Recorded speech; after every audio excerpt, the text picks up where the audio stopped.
パインの重心位置とテールの反りについてテストをしました。旋回中前半は糸を引っ張っている時は重心位置に対しての糸目ラインポイントが前か後ろか、前にあればより反応が強くなると、ターンが小さくなるということなんですが、ターンの後半部分については、この重心位置とテールの反り具合っていうのが影響すると思うので、分析してみます。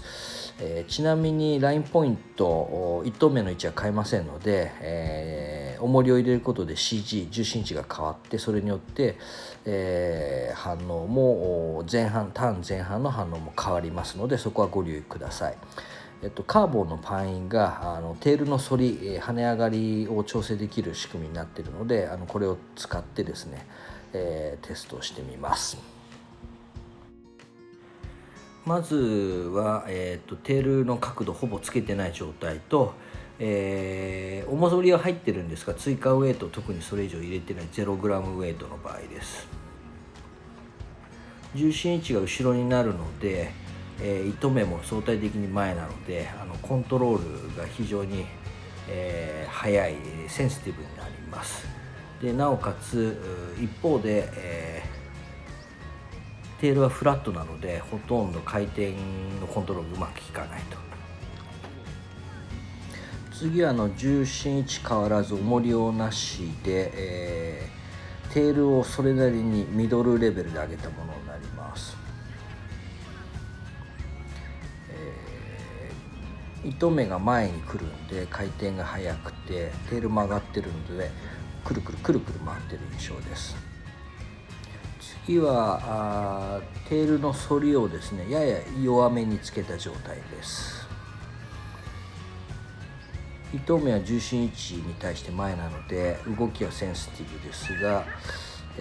その後旋回の安定性はやや増した。くるくるくるくる回るというよりかはしっかりと多少グライドし始めた状態です。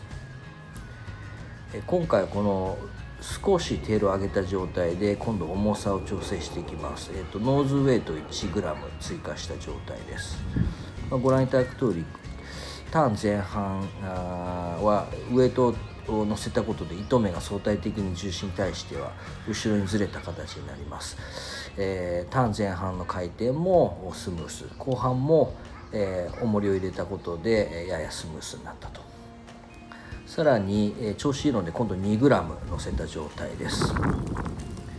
ちょっと風が荒れて分かりづらいんですが、1g の時よりか実は非常に安定しているような状態にはなっています。おそらくこれで調子いいかなと思うんですが、一応念のため、同じ設定で今度ノーズ 3g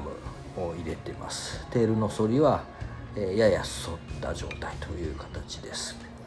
こちらも非常にグライドいいんですが多少ノーズが突っ込むような形の傾向があるので、悪くはないんですけども、